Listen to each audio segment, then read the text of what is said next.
เงินเมื่อวานนี่หมดแล้วบ่ยังเงินเมื่อวานเอาให้300,000หมดแล้วบ่บ่ยังเท่าใดฮะยังจักแสน250,000เด้อขออวยพรเฮาผู้เจริญบุญเฮาอยู่ดีมีแรงสุขภาพแข็งแรงขอเฮามีแต่ความสุขความเจริญรุ่งเรืองพอน้องปาดิษไปไทยไปเฮ็ดเวียกอยู่ไทยเลยได้หลายเดือนหลายปีแล้วบ่หน่อยได้ทำน้องปาดิษผมก็ซักเฮียงกินเขากับหยังเพียงฮะลองว่าเบาได้บ่ตาละเฮาคือว่า100% 100%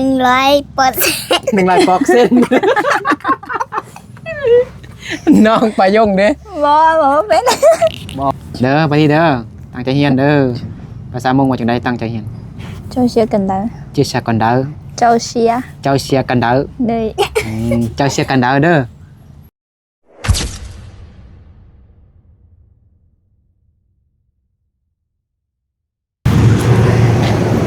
ไป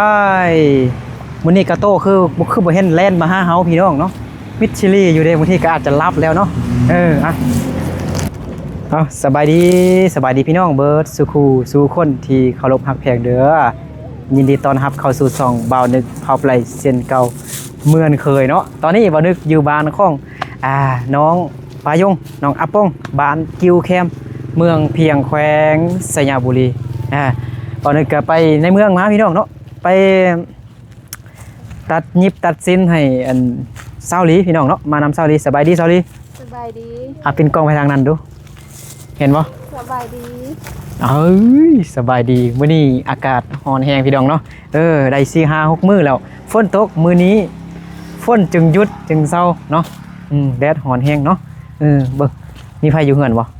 อ๋อสบายดีล่ะสบายดีปลายงเนี่ยเบิ่งแต่ขนมแล้วเป็นบ่กระโต้ดิกินไม้ก่อนหน่อยก็ต้องให้ตัวกูแล้วแม่บ่สิโตกูจบไปอาจิก็อยู่เฮือนน้องละ ก็ต้องไปลิ้น FC ฝากเงินมา1,000 บาทเนาะอนุชาแล้วก็อนุชาฝากมา 1,000 บาทแล้วมีบาววุฒิเด้เป็นน้องบาวนึกอยู่เนาะ16 ปีเนาะบาววุฒิเนาะทางฝั่งไทยน้องวุฒิฝากมา200เนาะละเข้าใจโอ้ยจับพูละย่างอันนี้มันของกินเด้ออันนี้เด้ออันนี้มันปิ้งไก่เด้อหน่อยนะละกินข้าวกินน้ำแล้วกินแล้วไปได้มื้อนี้ปาดีปาดีสบายดีก่อนสบายดีจังน้อยแบ่งกันปาดีกินเด้อขนมเด้ออันนี้จะเป็นปาดีอะไรโอ้กินขนมแล้วบ่มันจะไปยังเนาะกระต้อเมื่อกี้ไอ้กูพาไปลิ้นน่ะพาไปลิ้นไอ้กูบ่ดื้อแล้วบัดนี้พ่อแม่หน่อยยังบ่ได้มาพ่อแม่บ่ได้มาเถอะพ่อแม่ไปยังไปให้บ่เลยไอล่าเด้ไอล่าไปให้นะไอล่าไปให้น้องปาดีเด้อยู่ซะฮะเดี๋ยวก็ยังเอาตัวน่ะอันนี้ปาดีกินข้าวเก่งๆนั่นบ่แม่นเป็นน้องของน้องปาดีแหละน้องของปาดีนั่นบ่มื้อแรงบ่ไปโรงเรียนบ่หน่อยมื้อแรงบ่ไปโรงเรียนบ่นั่งไว้ไปแต่ไปฟ้อนไปซ้อมฟ้อนหมอไปซ้อมฟ้อนพี่น้องเนาะซ้อมฟ้อนกะเกียมวันครูแห่งชาติวันครูแห่งชาติพี่น้องเนาะงาต่อยรู้ตอนนั้นงั้นเราช่วยจ้ะจึงงั้นเราวันครูแห่งชาติเป็นวันที่เดือนปียังหน่อยวันที่3บ่อยู่ในปุ่มตำรานะดำนะอยู่ในปุ่มตำราเขาเขียนว่าจังไดวันครูแห่งชาติวันที่เดือนยังเดือน10เดือน10มันเดือน7 ตุลานะมัน7 ตุลาบ่เข้าใจบ่เข้าใจอันนึงเขาบ่กินข้าวกับยังหน่อยกินข้าวกับยังมะเขือรุ่นตื้อพลินเราในแม่คือมีโทรศัพท์2 เครื่องสั่น ฮะ คือว่ามีโทรศัพท์2หน่วยซั่น ขอให้ไล่รับ โอ้ไอ้ล่ะเบาไปให้ซ้ํ บ่ไป อ๋อวันนี้อับอย่างอับโป้งบ่มีโทรศัพท์เถื่อมันบอกอับโป้งว่าอยากได้โทรศัพท์บ่ซั่นถ่ายนึกถึกเลขก่อน โดยอ่ะเดี๋ยวไอ้นึกเอา เฮ้ยเอาเงินที่ไออนุสาฝากมา 1,000 บาทให้ซื้อของกินซื้อขนมให้น้องประยุงอาปุงเนาะ แล้วก็มีบาววุฒเด้บาววุฒอายุก็16 ปีซื่อๆเด็กน้อยอยู่ บาววุฒเนาะน้องวุฒอยู่ทางฝั่งไทยเนาะน่าจะเป็นนักเรียนอยู่แหละเนาะฝากมา200 บาทเนาะ200 บาทก็ได้112,000 113,000พี่น้องเนาะของอันไออนุสาแม่นได้600,000ไปเนาะไอ้นึกซื้อขนมซื้อของกินเบิ่งเงินยังเหลืออยู่บ่เงินหมดแล้วเด้บ่ได้เงินไปโรงเรียนซ้ํเนาะ เงินเมื่อวานได้หมดแล้วบ่ ยัง เงินเมื่อวานเอาให้300,000หมดแล้วบ่ บ่ ยังเท่าใด ฮะ ยังจักแสน 200,000 50,000เอาไปซื้อหยัง ของกิน ซื้อของกินซื้อหยังกินหน่อย ฮะ ซื้อหยังกินซื้อไอจีเนาะ บ่โมโห โอ้โหซื้อ บ่ ซื้อหยังกินหน่อยเอาเงิน 50,000ฮะ ผักสุก ผักยังเหรอ ผักสุก ผักซุกยังผักซุกหน่อย อาชีพ จักเสียผักสุกติ ผักซุปบ่ แม่น ผักเนี่ยผักเขาซุปเขาใส่ลายย่างอ่ะนะ แม่น เขาขายวะเขาขายอยู่ไสบ่แม่นเฮ็ดเองบ่ บ่ บ่แม่น อาปงขึ้นนะอาปงเอาเงินซื้อข้าวข้นแปลงเห็นตะกี้เราก็อยู่กับคนจ้ะเนาะ เงินสดยังเหลือ500,000 ก็จะนี่เป็นแล้ว 80,000กีบพี่น้องเนาะ ต่อก็ต่อจากนั้นก็กูจังสิบ้าช่วยเดี๋ยวพี่แม่เอาตัวนี้ไปนี่ เงินสดยังเหลือ500,000ไป580,000กีบเนาะเอาเด้อเงินที่เหลือไอ้ซื้อขนมซื้อของกินมาให้เด้อซื้อกัน คือสุก ค่าไก่ให้เมื่อกี้ค่าไก่หรือว่า ขึ้นชุบ แม่นค่าไก่กับปีกไก่เนาะเอาล่ะเรือเท่าใดให้น้องนับเนาะเอาล่ะอัปปงประโยคอัปประดิษฐ์อัปประดิษฐ์จาก 10,000 กีบซื้อขนมกินอีกเนาะนี่กินขนมให้นึกซื้อมากอะไร ในบุญนักขนมเราเอาขนมนี้เนาะ หน่อย เปรี้ยวเหมือนเนาะ นับเบิ่งดูหน่อยนับเบิ่งดูจักเส้น นั่นกันนะ เบิ่งว่า 580,000 580,000 นี่ 580,000 กีบพี่น้องเนาะอวยพรให้ FC ทั้งสองคนเด้ไอนูซากับอันน้องวุฒินะน้องวุฒิให้น้องประยงอวยพรให้ผู้ใจบุญเพิ่นเด้ละ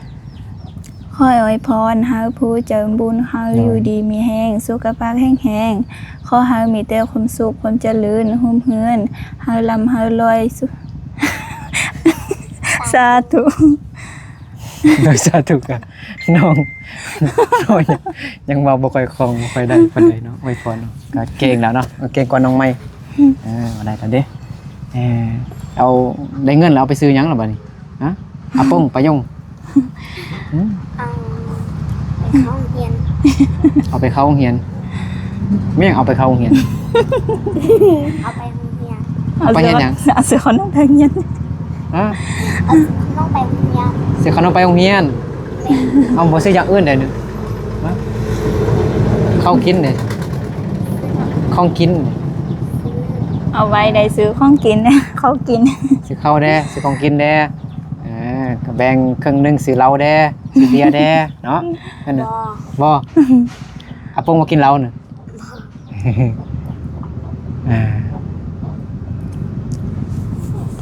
เนาะ FC ถามมาถามเรื่องอันไฟฟ้านี่เด้ FC เพิ่นว่าถ้า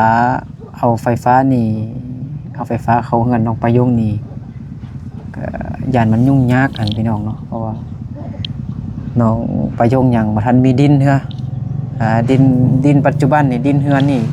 จะเป็นดินของพี่น้องเนาะย่านมันยุ่งยากตอนเขาเจ้าสิเอาดินของเขาขึ้นนะแล้ว FC เพิ่นว่าเก็บเงินก่อนถ้ามี FC ช่วยเหลือก็บ่นึกก็จะเก็บเงินไว้มีอันไอวุฒิศักดิ์เนาะวุฒิศักดิ์ก็โอนเงินให้น้องแล้ว 3,000 ใน2 ล้านอันนี้เก็บไว้จะเก็บไว้มันฮอดอันถ้าได้อันดินพอดังว่า5 ล้านสินะคันเฮาซื้อเอานำเอียงในบ้านบ่ดินหยังดินจัดสั้นว่าซั่นเนาะไอ้ได้ยินพอน้องเว้าอยู่ดินเฮ็ดเฮือนเพราะว่าเขาขายบ่เท่าใด น้องบ่ฮู้ พอเว้ามื้อนั้นว่า5 ล้านพี่น้องก็ประมาณ 5 ล้านไปเด้ 5 ล้านปลายก็ประมาณ 8,000 กว่าบาทพี่น้องเนาะตอนนี้คือให้ก่อนสิเฮ็ดเฮือนหรือว่าเอาไฟฟ้าเข้าเฮือนนี่ก็ต้องให้มันมีดินเป็นของตัวเองก่อนเขาจึงสบายใจหั่นนะถ้าเฮาเอาไฟฟ้าเข้าเฮือนแต่มันเป็นดินเขามันอยู่เฮือนเฮาแต่มันเป็นดินเขาเฮาก็บ่ค่อยสบายปานใดเนาะถ้ามันมีดินเฮานี่สบายเฮาอยากปลูกผักปลูกพืชปลูกอีหยังได้เลี้ยงเป็ดเลี้ยงไก่สะดวกสบายน่าจะกว้างอยู่ติน้องเห็นแล้วบ่นะดินเหือนดินจัดสรร น้องเห็นแล้วบ่บ่เห็นพ่อแม่ก็บ่อยู่พี่น้องเนาะไปนอนให้นอนสวนพี่สายกลับไปให้เนาะมีแต่ตอนนี้ยังแต่น้องปายุงกับน้องอาปงเนาะอันนี้มันร้านอันนี้มันร้านของน้องปายุงเนาะน้องประดิษฐ์ประดิษฐ์กินขนมหรอบ่นี่กินน้ำอ้อยปายุงได้จังได๋อาปงว่าปดีก็อาปงว่าเขาไอนึดบ่กล้ากินบ่กล้ากินKita mungkin kita sana kan. Iya. แล้วว่าหยัง แล้วว่าเราบ่ไอแต่เราบ่ได้อยากกินบ่อยากกินเถื่อบ่อยากกินเถื่ออันนี้มันลูกของอาบ่เลยอ๋อเป็นลูกของเจ้าของอันดินนี่แม่นบ่บ่แม่นบ่แม่นมีอาหลายคนเนาะแม่นเอ่ยของน้องละอ๋ออันนี้บ่เป็นน้องของน้องลาบ่แม่นน้อยจุ๊บๆเลยsao mà nó gì chả nè có một người có tụi nung đâu mà chuyện kia cho tụi nó ไอ้ลากลับไปให้แล้วก็กลับมาบ่มีแต่พ่อแม่เนาะไปนอนให้คันนอน2คนนี่ยานบ่ยานบ่อาปงยานยังที่สุดยานพี่ บ่มีพี่ในโลกเฮานี่เคยเห็นพี่แล้วบ่เอ้าคือว่ายานพี่ซั่นน่ะบ่เห็นคือยานหนังนะแม่เห็นอยู่โทรศัพท์เห็นอยู่โทรศัพท์แม่โทรศัพท์ลองว่ามาดูโทรศัพท์ยังบ่โทรศัพท์อยู่น้องไปยงเมาได้บ่บ่ เว้าบ่ดูโทรศัพท์นะเว้าคือกันโทรศัพท์คือกันบ่มีศัพท์บ่แม่นศัพท์ซ้ำบ่เป็นหยังน้องประดิษฐ์เว้าได้บ่โทร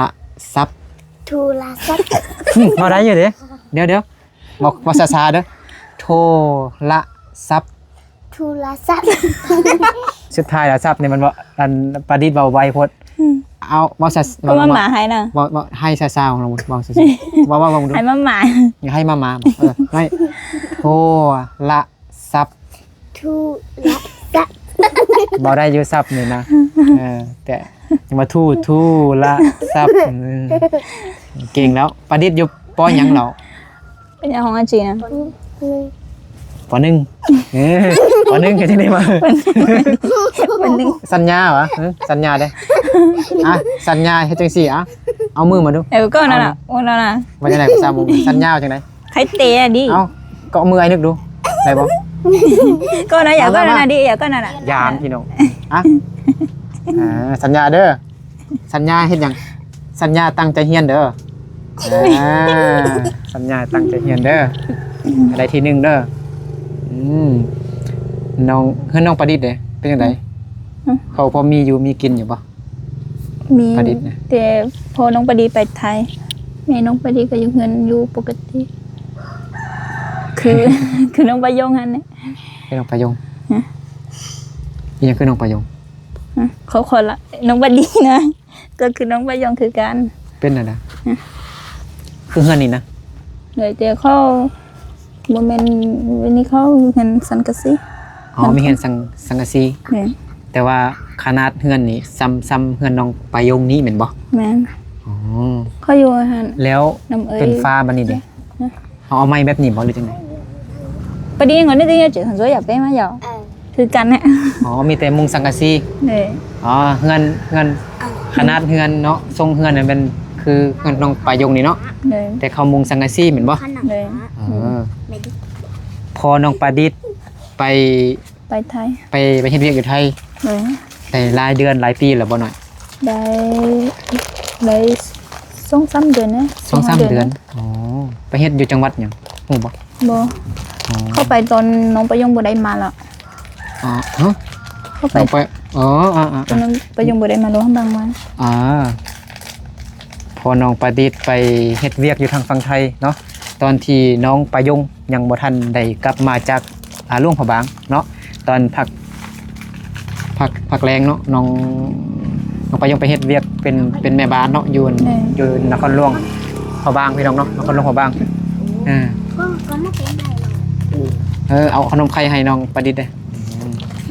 พอฝากเงินให้หลายบ่ถามมึงดู ก็แม่ปู่มอนก็พอวงซะเนี่ย เดือนหนึงเลยพอฝากเงินมา จะมี แล้วว่าซามินจีมันยังโบ ถามมึงดู ดื้อ พอฝาก จะ เงิ มิ น น ให้ จีเหรอว่าซาส่งน้อย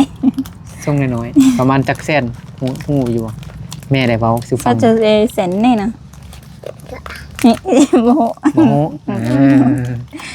ประดิษฐ์ ที่ว่ามันยังไงมาเจ็บ แล้วว่าเงินไทยแล้วโบน้องไปดีโบ ฝากเป็นเงินไทยมาว่ะ หนึ่งเข้าไปเปลี่ยนอยู่ละสเปน อ๋อฝากเป็นเงินไทยมาแล้วแม่น้องประดิษฐ์ได้เฮ็ดหยัง ก็แมวเตะจริง แม่พ่อ เราว่าบุ้งแหละ เอาแม่ไปเฮ็ดให้บ่เขาเองซื้อข้าวกินบ่บ่น่ะ เดี๋ยวเขาซื้อเขากิน ข้าวกินคือน้องประยง หนึ่ง หาเช้ากินค่ำมันนะพี่น้องเนาะ เขาอยู่มองเห็นน้องร้านไหนไปรีนน้องร้านไปเบิ้งน้องไปดีก็ได้ อ๋อเลย อยู่มองกัน โดดมือแรงนี่ซ้อมฟอนเนาะ เลย ไปโรงเรียนฟอนอาปงกับฟอนบ่ บ่ ระหว่างอาปงกับประยงไผฟอนงามฟอนมืออ่อนเด้ฮะไผฟอนงามเด้ อันนี้เนี่ยก็แล้วทุกเจ้าละวงเต็มหมดด้วย กระยอง ไอ้นึกฟอนงามบ่ไอ้นึกฟอนงามบ่เบิ่งมือนึกอ่อนบ่ อ่อนนะ คอน ให้จังไดฟอนน่ะนี่เด้อ บคอน แม่นบ่ไอ้นึกอ่อนเนาะแม่นบ่ไอ้นึกฟอนได้บ่อ่อนเนาะ ออน เอากี่บ่ยัง เอาปงว่าอ่อน บ่อ่อน ออม แล้วอ่อนลองว่ามึงดู ออน ค่อยว่าออมไอ้นึกเคยเป็น บ่ฟอนเคย ฟอนอยู่ไอ้นึกฟอนอยู่เวียดนามหมดในคู่จนมีแต่หาไอ้นึกไปฟอนเลยไอ้บ่ค่อยมักปานใดไอ้นึกของเพลงเด้ ของเพลงมุ้ง ตอนนี้เด็กเขายังหลายบ่หน่อย เนาะ เขายังหลายบ่ ยังมัน จักรู้ 2 โลเงินน่ะบ่ได้นะ เห็นมั้ย ประมาณ2 โลนะ ประมาณ20รู้ ยัง ยังหลายแท้ ฮะ คือว่ายังหลายแท้ บ่ฮู้ ยังบ่ฮู้คำยังก็บ่ฮู้คือว่ายังหลายแท้คือว่ายังหลายแท้ ยืมมานะถึงแล้ว บ่ฮู้เลย ให้ซื้อ แม่ แม่ซื้อไว้ เด้อ ซื้อตั้งแต่มือที่แม่ไปนะ โดย ซื้ออันเขาเปลือกบ่ เอาไปนะ ว่ามันซื้อเขาวเปลือกแล้วมันไปซี่อยู่ของซี ซื้อ บ่ ข้าวเปลือกไปสิ ไปซี่เอา โดย โดยเจอ เห็นสิตะสันเนาะเดี๋ยวก็ กินซุปผักตอนเที่ยงนี่กินซุปผัก เดี๋ยวไปกันน่าสนใจว่าน่าเสีย ซื้ออยู่ซะหน่อยสักพันเท่าใด 10,000เลย เขาให้เป็นธงบ่ เลย ซุปผักหยังผักนอกผักกาดผักอีหยัง โอ้บ่ฮู้ยัง แม่นบ่อาปง เดี๋ยวจะ กินซุ สิ ปผักนะเขาใส่มักงาบ่ฮู้มักงาบ่ โอ้ ก็ใส่มักงาบ่หอมๆมัน บ่ บ่ใส่ anh đưa tiền bây giờ là cho để bây giờ ซุปผักก็ต้องมีมักงาเด้ บ่แม่นนะ บ่แม่นซุปผัก บ่แม่น แม่นอีหยังซั่น แม่นก็เห็น อาปงมายังหน่อย ตอนสวยกินหยังกับเขา ต้มซอย สินสอดมันซะจริง เขาก็กินมัทวะ เอ้าคิดว่าบ่แม่นมักทั่วนี่ยังสุภาอยู่นะนึกว่าสุภาอยู่ยัง anh đưa tiền cho tôi có thể sản xuất nó chỉ kiểu giúp pha đây giờ lấy cho mà nhái nhà mấy quần nữa à ถึงเนี่ยร้อยcon nó phải biết ôn thật thì chị vô à เว่าภาษาลาวดูบัดนี้ anh Pung cũng không bỏ ภาษามงเด้ FC ก็บ่ฮู้เด้ภาษามงฮู้แต่ภาษาลาวเด้เบิ่งกันของกินบ่ต้องไว้หั่นได้หน่อยนะเกาะไว้สูงๆนะ đấy กระโตมางับไหนบ่แม่นแต่กระโตมาเข้า2-3ตัวเมื่อวานนี้มา Pung lên món đây sẽ sợ chuyện tôi nó món cả เอาไปเกาะไปห้อยไว้สูงๆหน่อยเด้อ đấy จังไดมางับบ่ได้กินซ้ำคือวันนั้นปิ้งปลาไว้กับอีกกระโตงับใส่ từ tôi mình cái đứa จักโมงไปซ้อมฟอนหน่อย bố nhân đi mua thăm không 3 โมง xong món เนาะวันนี้คันมี FC ฝากขึ้นมาแล้วไอ้นึกเก็บไว้เด้อ đấy สิซื้อดินเนาะ đấy ซื้อดินเฮาก่อนจึงค่อยเว้ากันเรื่องไฟฟ้าเนาะตอนนี้ ก็ยังค่าเฮ็ดเงินในน้องใหม่เด้เนาะพี่น้องตอนนี้คือมีแต่จ้างสั่งไม้นำเขาเจ้าไปเลื่อยมาไปพามาพี่น้องไปซื้อหยุดในหมู่บ้านแล้วบ่มีเขาบ่ขาย มันทำแล้ว มีแต่เฮาสั่งเอาเงินไปให้เขาแล้วก็ ก่อนละ ให้เขาเลื่อยมาเฮอะไม้48 50ไม้เซาไม้คือขาวมาอย่างต่างๆนะพี่น้องเนาะนี่เป็นไม้อันนี้ส่วนน้องประยงนี่ก็ตอนนี้มีแต่เฮาซื้อดินก่อนถ้ามีผู้ใหญ่ใจดีผู้ใหญ่ใจบุญช่วยน้องประยงก็มีแต่ซื้อดินก่อนเนาะดินก็ได้ยินพอน้องประยงเว้ามื้อนั้นก็เป็นเงินบาทก็ประมาณ 8,000 กว่าบาทนี่แหละพี่น้องเนาะ 8,000 หรือว่า 9,000 นี่แหละซื้อนำบ้านเขาเจ้าเนาะจะเป็นดินบ้านหั่นนะดินร่วมหั่นน่ะดินบ้าน5 ล้านนี่5 ล้านกีบนี่มันทั้งซื้อแล้วก็ต้องแบบเสียภาษีเลยนะครบหมดอยู่ใน5 ล้านหั่นเลยพี่น้องเนาะซื้อดินก่อนจึงเอาไฟเนาะหน่อยเนาะ đấy โทรศัพท์ก็ไปซักอยู่เฮือนน้องลาก่อนก็ได้ ui โอ้ยประดิษฐ์ cái đứa mẹ ประดิษฐ์นั่งอยู่ซื่อๆเอากินขนมเป็นหยังหั่นน่ะขนมไข่บ่ แมน ประดิษฐ์ไอ้กินได้อันนี้กินได้ ให้หนึ่ง nên nó อันนี้กินได้ป้อนให้นึงได้ mình nên chào cảm giác nè nè บ่อันนี้ ว่า บ่อันนี้ไอ้กินหมดอันนะไอ้บ่อิ่ม nè Nó nó cũng ôm mất coi đấy. tình cho nè อันนี้กินหมดเลยอาปงเด้ ไอ้นึกยอกซื่อๆนึกลองใจซื่อๆคำหูพี่น้องเนาะบ่ได้ขี้ถี่บ่ได้ขี้เหนียวเนาะ น้ำมันเลย ขอหมดแล้วก็เอาให้หมดเลยเนาะบ่สนใจเลยแซ่บแท้พอได้นึกได้ไอ้ยอกซื่อไอ้คนลุกมันเหรอแซ่บบ่ แซ่บ เฮ็ด ปานิดเด็กกินข้าวแล้วบ่กินหยังบ่ต้องปากแล้วเด้อถามเป็นภาษาลาวว่าปานิดเว้าได้บ่กินหยังกับเขา เพิ่นของน้องระบบมองไหม กินหยังกับเขา เขา กินหยังกับเขา หวานจ้า กินเขาน้องปาดิดเด้อไปทำน้องปาดิด ผมก็ซักเฮียน กินเขากับหยัง เพียง ฮะลองว่าเบาได้บ่ ตาละเฮา คือว่าซ้ำมงกัน กูนี่หน้าตาเฮา ลอง ตามาเฮานั่นตามาเฮา น้องปาดิดว่าจั วัน ง นี้ ได๋ ว่าตะมอง มาหยังก็ปาดิด วั ว่าน นี้ว่าตะมองเตวันนี้ว่าบ่ได้เอาตะมอง เดี๋ยวอาจจะมาเข้าใจเถอะนี่ก็ตำบังฮง ตะมองเตวันนี้ว่าบ่ได้วันนี้ว่าตะมะเฮา ตำมาเฮาตำมาเฮาใช่ไหมตำมาเฮาว่ะภาษามงว่าจากไหนตำบังฮงหน่อย ตัวเขา ตัวเก่า น้องหมูกลัวเขาเด้ น้องปาดิดว่าตำมาเฮา ตะมะเฮา ตำมาเฮาโอ้ยกินข้าวกับตำบังฮง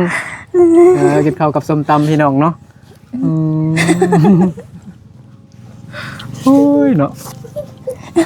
อยู่บ้านน้องอาปงมีแต่พูดตลกแต่อาปง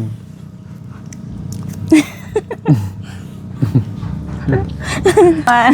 อันนี้เก็บเงินไว้ ไอ้นึกเก็บเงินไว้ จะปรุงว่าภาษา ผู้ใจดีเพิ่นผู้ใหญ่ผู้ใจดีเพิ่นอยู่ทางฝั่งไทย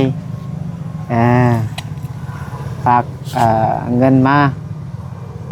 มีอันไอคนนึงเหรอฝากมาไอวุฒิศักดิ์เนาะฝากเงินมา 3,000 ได้2 ล้านกีบไอ้นี่เก็บไว้นี่เด้อ เด้อ เก็บไปซื้อดินซื้อดินเด้อก็ยังมีFC ผู้ใจดีเพิ่นหลายคนอยู่ว่าสิสวยน้องอยู่เรื่องไฟนี่เด้มีแต่พวกน้องตั้งใจเฮียนฟังความพ่อแม่ครูอาจารย์ฟังความผู้ใหญ่อันใดบ่ดีก็ฟังอันใดบ่ดีก็เอาทิ่มแล้วก็ตั้งใจเฮ็ดเวียกเฮือนนึ่งข้าวเป่าไฟล้างถ้วยล้างบ่วงล้างจานล้างหม้อเข้าใจบ่ เขา ลองเบาคืนดูเบาคือไอ้นึกเบาดูไอ้นึกเบา บ่ หยัง ได้เตหู ฮะ ว่าบ่ได้ไปหู เบาบ่ได้ลองเบาเบิ่งดูน้อยนึงก็ได้ไอ้นึกเบาหยังไอ้นึกบอกให้เฮ็ดหยังตั้งใจ บอกเอาอันนี้เอาเงินไว้ จีหยอกก็ เอาไว้บ่เดี๋ยวอันนั้นกับยันลองเบาเบิ่งดู อันนี้เก็บเงินไว้ซึกดิน อ๋อแล้วเฮ็ดหยังอีกต่อไอ้นึกเบาหยังแน่เมื่อกี้เข้าใจบ่ ลองว่า ใจบอกเลื่อน อันนั้นมันเรื่องนึงแล้วบัดนี้เราไอ้นึกให้เฮ็ดเวียกหยังเด้เฮ็ดเวียกหยังเด้ ตั้งใจล้างถ้วย ฟังความไผ คนพ่นบ่ ฝังเป็นคนแม่ ไปยงเบาเบิ่งดูหน่อย บ่เอาเป็นบ่เป็น ยัง บ่ น้องไปยงเบาเบิ่งดู บ่บ่เป็น เอาก็เว้าเมื่อกี้นี่นะเมื่อกี้นี่นะไอ้นึกเว้ายังเมื่อกี้นี่นะลองเว้ามึงดูว่าตามไอ้นึกเมื่อกี้นี่ไอ้นึกเว้ายังนะเฮ็ดหยังได้ให้ฟังความพ่อแม่ครูอาจารย์แล้วก็เฮ็ดเวียกอีหยังได้ ไอ้เวียบรถไฟล้างถ้วยล้างบวง เฮ็ดหยังได้ บ่ลืม อันใดมีเวียกแล้วก็เฮ็ดอันใดมันเป็นเวียกบ่แม่นว่านอนลิ้นโทรศัพท์อยู่นะ นี่ว่าจ้า กินขนมอิ่มแล้วบ่ประดิษฐ์อิ่มแล้วแซ่บจักเปอร์เซ็นต์อาปงแซ่บจักเปอร์เซ็นต์ขนม 50 50 50% พอดี บ่แซ่บแม่นบ่ เศษ เอ้าคือว่า50ซื่อๆซั่น 100 100ยัง 100% ฮะ 100% ว่าซาๆดู100 100บอกเซน ไรปอเอาบอกในไรปอเซน เอาไม้ดูหน่อยเอาไม้ดูอาปงเอา 100% เมาแฮงเมาแฮงเมาแฮงเมาแฮง พอดีก็ใช่ โอ้ยเจ็บท้องแล้วนี่เจ็บไส้แล้วตายนึกสิไหลแล้วบัดนี้ 100% เอาว่าซาๆว่าซาๆเบาแฮง น้าหมายให้ตัวนะ 100% เบาแฮง 100%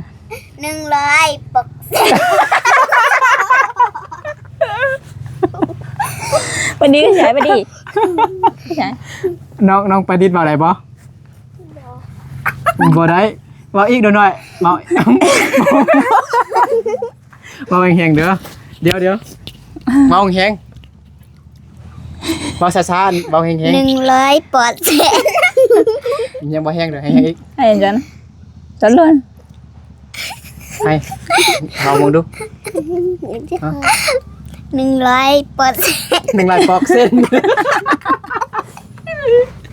น้องปลายงเด้ บ่เป็น อ๋อไอ้นึกเบาเนี่ยฟังความแน่เลยใช่บ่ฟังความไอ้นึกเบาบ่เบะบ่ทึกกับบ่เป็นหยังไอ้นึกยังเว้าภาษาน้องยังบ่ทึกเด้เอาลองเว้าเบิ่งดู100อีหยัง 100% บ่เป็นหยังปอกเส้นอยู่เดี๋ยววันนี้ไอ้สิเว้าน้องลองอยู่ บ่น้องเป็น เว้าเบิ่งดูเว้าเบิ่งดู100 100% เนี่ย น้องปลายงกันไกลๆแล้ววันนี้100%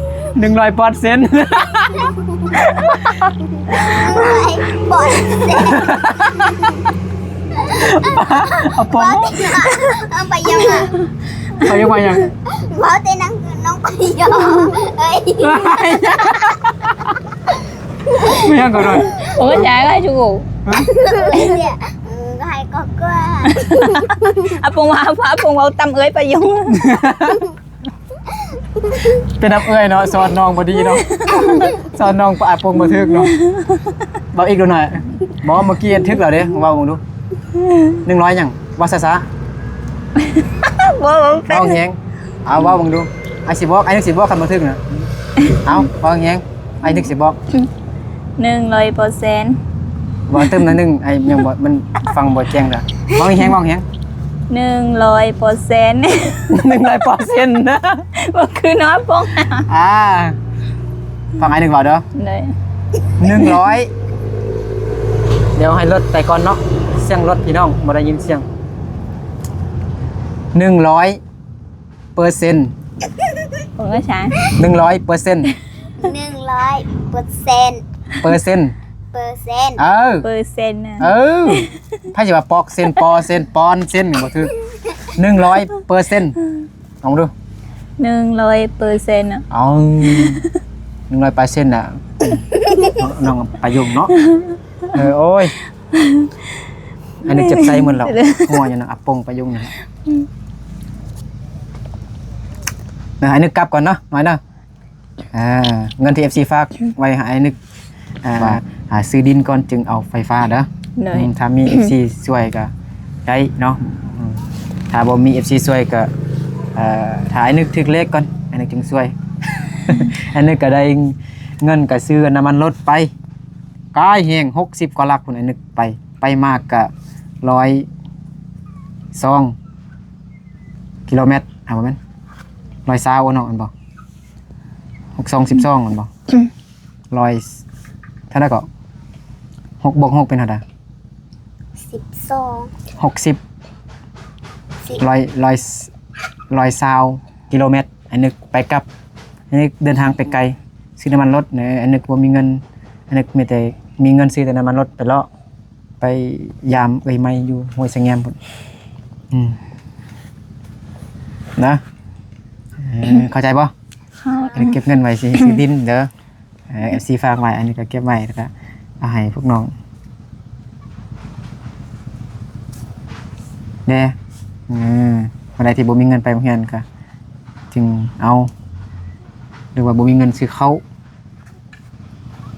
เอาเงินซื้อข้าวเนาะโอ้ยอาปงพยุงจังไดก็สู้ๆตั้งใจเรียนก่อนให้ชีวิตดีขึ้นในวันข้างหน้าอนาคตข้างหน้าเด้ออาปง เข้าใจบ่ไปละเมอมันยังอยู่ไปเบิ่งพุ่นเหรอยี่อยู่คิดยังอยู่อันนี้ว่าฟังอยู่บ่ตั้งใจเรียนเด้อฟังความครูอาจารย์เวลาอาจารย์อ่านหนังสืออยู่กระดานบ่ต้องยอกกันบ่ต้องส่งเสียงดังแฮงเด้อฟังตั้งใจฟังอาจารย์อ่านหนังสือจึงเข้าใจง่ายอนาคตจะสดใสบ่เรียนจบไปก็บ่ได้เป็นหยังก็เฮาก็มีความรู้เฮาก็เอาความรู้ที่เฮาได้เรียนมาได้ศึกษามาไปนำเสนอประโยชน์เด้อ เลยนะ เลย เด้อไปดีเด้อตั้งใจเรียนเด้อภาษามงว่าจังได๋ตั้งใจเรียน เจ้าเชียกันเด้อ chia sẻ con đỡ เจ้าเชีย cháu chia con đỡ เลย cháu chia con đỡ đó apung cháu chia con đỡ đóไปมาด้วยเห็นปะไปสามโมงเนาะไปยุ่งเลยเจ้าเชียร์กันดาวเด้อ เลย โอเคพี่น้องเนาะเดี๋ยวไอ้นึกกันสิเดินทางกลับก่อนเดินทางกลับบ้านก่อนพี่น้องเนาะมื้อนี้แดดร้อนแห้งโอเคขอบใจขอบคุณ FC เบิร์ดสุขุสุคนเนาะที่เข้ามาติดตามรับชมคลิปแต่ต้นจนจบเนาะขอให้พรให้ FC เบิร์ดสุขุสุคนจงอยู่ดีมีแห้งสุขภาพเข้มแข็งแข็งแรงเนาะให้ร่ำให้รวยเบิร์ดสุขุสุคนสาธุ